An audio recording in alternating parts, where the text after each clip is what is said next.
So hello, my name is Marc Tafolla from Great Oakland Public Schools. Thank you for all your work on the policy to date. I know it's a big, hairy, complex issue. So I'll start with a couple of questions, and we're going to see how the questions unfold.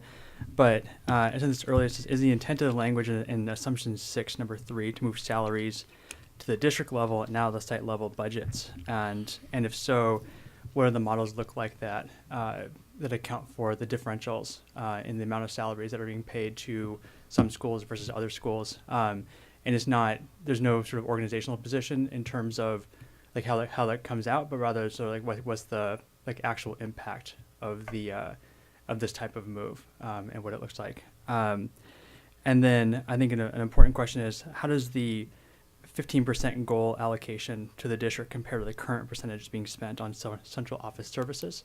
Because I just wouldn't be able to articulate clearly how much money is sort of residing there at this point. And then sort of like relatedly, have you considered dividing the district allocations into mandated expenditures?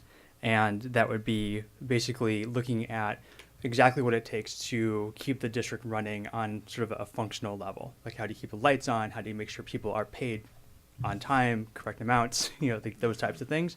And then looking at non-mandated, again, and then dividing out the world a little bit into non-mandated or strategic initiatives. So these are things that the district doesn't necessarily have to do, but rather chooses to do to address important issues. And a lot of those issues are incredibly important, like the voluntary resolution and things like that. But dividing those two things out from each other and making, again, sort of like having tough conversations about what's considered a strategic initiative and what's considered sort of a non-strategic initiative, sort of forces a conversation about what is necessary and what's not necessary, and where sort of where those cuts are. And if you in turn then said, so we've gone through this process and said, here are legally, this is what's legally required to keep the school district running. Here are the pass-through payments that the school district has to make. And then you at that point open up the world and say, this is the amount of money we have at this point to choose how to fund school sites. And then after school sites are funded, looking back then to the district expenditures to say, of the strategic initiatives, these are the ones that we think are the most important strategic initiatives, and these are the ones that either you fall above the line or you fall below the line. And so I think that those might be some initial questions to start off with. Might be some more as we go. Right. Thank you. Do you want to have a discussion about it? Sure. So your first question was, I'm sorry. Is the intent of the language of moving salaries into the the district level versus allocating first to the sites, and Right. then letting the sites make spending decisions based on either the actual or average salaries at the school site level. Right. And in the email I sent, I linked to the Education Trust West study that talks about the inequities that are produced under that type of system, where schools with more veteran staffs are allocated additional funding to address those additional staffing costs, whereas schools with less veteran staffs are in effect subsidizing those schools for it, which I think was sort of the equity frame with it. And so when I read this, I was just curious about what the sort of intent of that assumption looks like. So I think it is still equity. The intent is still equity. I think there may be different ways to get at it, at being more equitable. So part of it would be to test the assumption with concrete comparisons of how much money is at a given school site, how many FTE are at a given school site, and then we play out this new scenario here. What would it look like? But when I mean specific in terms of cutting it, is that there are several, and this is all anecdotal, so we would need to be able to pull together data. But anecdotally, there are a number of schools that are would be high need as it relates to this student criteria, but have senior staff and exercise a balancing pool year after year. Several schools being like that. I even think the elementary school here on this campus has gone through that experience. And that may be a function of the size of the schools. I mean, most of these are elementary schools, I believe, and they're smaller, and so that may be a function of that. I don't know without doing the research on it. But let's take, for example, it's not. Let's say that what it is fundamentally is that there are a number of high need schools, but have senior staff, and they're leveraging the balancing pool. And for those that are also high need but have a younger staff, but over time those staff are, if they hang on to them, they're going to get older, and they're going to cost more. And so if we centralize the allocation, sort of core allocation, because my sense is also, we need to do the research, is that my hypothesis is that our schools are probably, we're staffed that at better than contract requirements, meaning their class sizes are lower. Now, I could be wrong, but let me say that that's been the rap of this district as vis-a-vis our collective bargaining units. Mm-hmm. We've been saying class sizes are lower. We've been saying Berkeley, Oakland, and Piedmont and Alameda County are much lower than the surrounding Alameda County districts for class size. So if that is the case, so that could mean that any number of low need schools, by capturing or pooling all the money that is, quote, unspent on expenses to do better than the contract averages or contract maximums, and then that money is then redistributed to school sites, but based on the student criteria formula versus on what we do right now. That's off the top, I think, is another way of getting at the equity issue, knowing that the concept of old staff at low need schools and young staff at high need schools is not a static phenomenon. Mm-hmm. That changes every year. Right. And so that was the thinking behind that. Now, that hypothesis could be blown out of the water once we do the research and run the numbers. Would the additional funding that goes out after the initial staffing allocation be available to the school to then hire additional staff? Yeah. At the site? Yeah. Okay. Yeah. So they would have that discretion. Does that make sense? My understanding. Yeah. And then your second question. Second question was about the how the so like, you know, and according to the line number 1 and number 6, like, you know, in assumption number 6 was about the 15% goal or cap at the central office expenditures, and I was just wondering how that would compare to what's allocated currently, and I think that also, like, just kind of dovetails right in with the idea about what the essential or core non-strategic functions are and what the non-mandatory strategic functions are. So I just did a rough cut on that. I think if it's on unrestricted revenues, so the information that the deputy superintendent passed out at the last meeting, I'm trying to figure out, that was 238 million, roughly. A 15%, what's been allocated for central services, I think was roughly about $51 million. I think that this 15% comes up to that. But on the restricted side, for Title I and what have you, I think the amount of money going to Central is more than 15%. Do you have a rough cut of what that? No, I is? don't. So I think so 15% is completely arbitrary, right? There's no really no rhyme or reason for that, except that I looked at what Mr. Howe produced last week, and I said, oh, this is roughly 15%. Okay, so we're going to use 15%.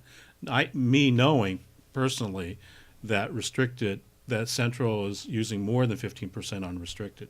Mm-hmm. So I think it does if we use that as an experiment, that it would probably help to force the conversation about strategic versus non-strategic services, whether it should be out at school sites with leadership coming from downtown Right. versus the whole shebang, right? And so that was the thinking about of doing the 15% figure, but it still requires a lot more discussion and discovery, I think.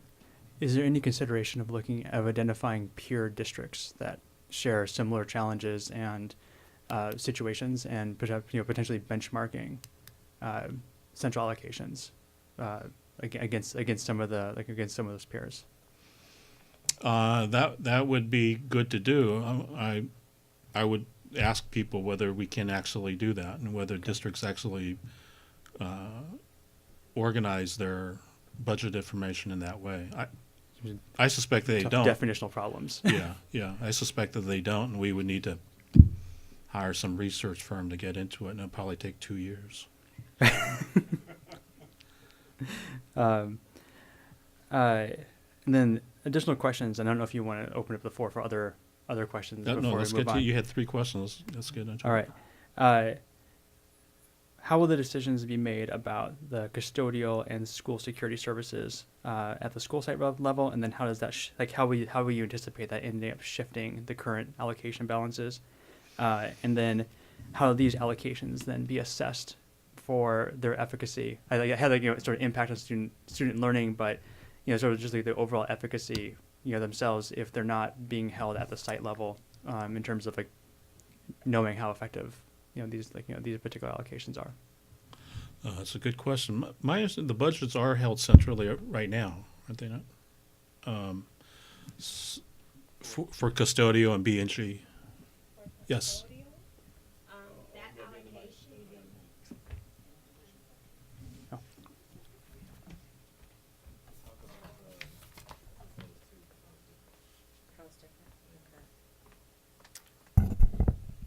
It's shorter than you, sorry.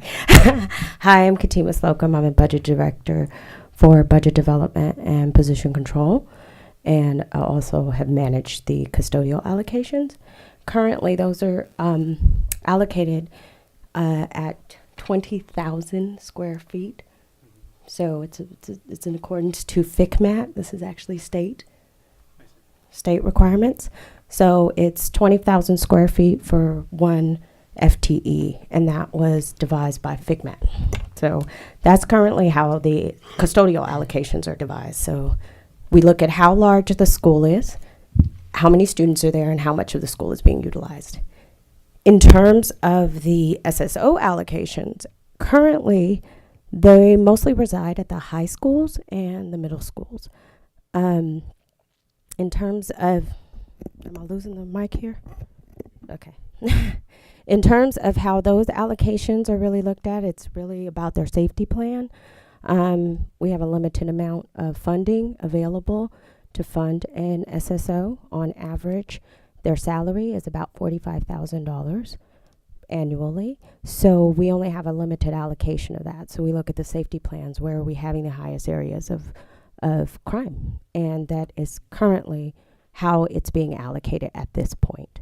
We are aware that the elementaries are maybe not as receiving the same services, but with the limited amount of funds and availability, and we're looking at the fact that high school kids and middle school kids get into a different type of activity.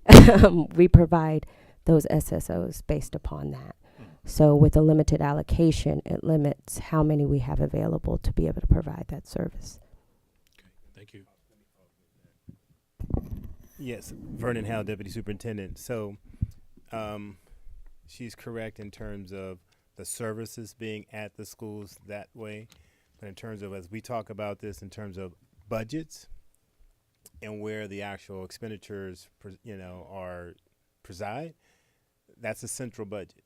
So for when it comes to the police services budget, which includes our officers as well as our school security officers, that is a central budget where you have over 100 and something SSOs that are charged to a central site, but the actual services or site services that they work at these different Right. schools. Right. And so, which is different from custodial. Custodial, they're not only at the schools, but the actual charge is at the school. I don't want to get into the whole 5700 object code thing, but the school actually sees the expense in their budget. So for custodials, that's how it works. It's kind of decentralized expense. It's also decentralized services. For SSOs, there is a decentralized service, but a centralized expense. Is there a reason why one or the other?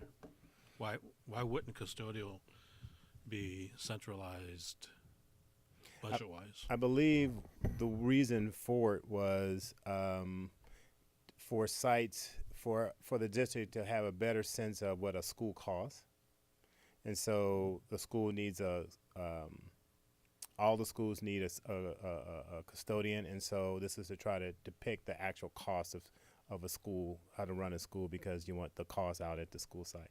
So we try to do it as much as we can in a lot of different ways. The same thing happens with certain utility costs, so trying to get the costs out to the schools as best as possible. So when you actually look at your budget, you can say, what is really the cost of running a school? As far as SSOs, not every school has one, Right. so Right. I think it's a little different. Okay. Thank you. Just a couple. Sorry. Again, Marc Tafolla with Go Public Schools.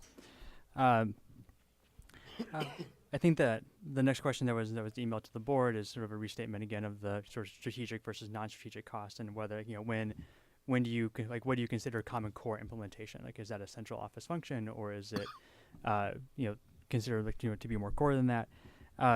One question that came up with respect to the final assumption regarding the school site governance teams is we've been really happy about some of the conversations we've been hearing around the school district, around the school quality review process, and giving a sort of common definition to quality, and as well as now thinking about, okay, so now that you get this review, what happens next?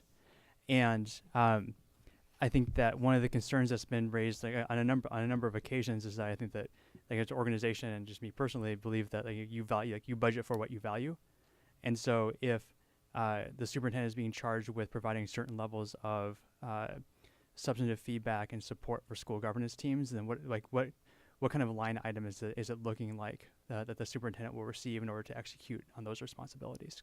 And then finally, just another thing to consider is since we think about school allocations on a per pupil basis, and what that looks like, and with the switch over to LCFF and to move away from categorical funds and into a place where you are now having different students generating different levels of revenue, that one thing that might help the conversation along as well is thinking about the various district budgets and departmental budgets in terms of per pupil expenditures, as well as thinking about what are the central level services that are purchased by by the district, and then thinking about those in the per pupil basis, like what does it actually cost the schools to engage with LCI and different types of departments. Can you give an example of what you mean by that? I think that when you think about custodial, if custodial is coming down sort of on a state level basis, then how much per pupil funding is going from a school site to purchase custodial services over time? Because I think that that then gives us a little bit of a benchmark to think about the services that are being delivered and what they look like, as a school site experiences them. Similarly with SSOs. Okay. Okay. All right. Thank you. Thank you.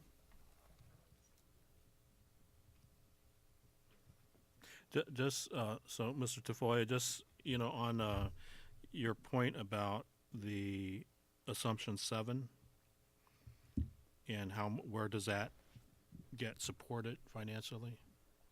I don't know, but I would, my thing, I stuck in number 1 under assumption 6. When I put the 4 examples, there's something there that says performance management. Right. And that to me is like the quality, I forgot the new department that the Associate Qua. Superintendent Delka is running. Yes. That things like that, it's more than just the charts and the rubrics, but it's Yeah. also the human aspect of being able to support school leaders to be able to do that kind of process well. Absolutely. Yeah. And I think that kind of folds back into the discussion about your strategic versus non-strategic allocations. And so if you get to the point where it's like, well, this is what it takes to function in the school district, and then funding the school sites, and then looking at the various initiatives inside the district, like, so you have QA as well as other initiatives, and to a certain extent, it might look at, sort of like some of the literature that's coming out from with Michael Fullen, right? It's like, to what extent do these different initiatives align with the principles that he's laying out there, that the district is sort of like laying out in terms of like, this is what the strategic plan looks like. So we are going to invest in human capital. We're going to really think about like full service and quality implementation, things like that. Right. And so using that as a rubric to evaluate, so what strategic initiatives rise to the top, and what strategic initiatives are less of a priority over time. Okay. Thank you. Thank you. Anybody else have any questions or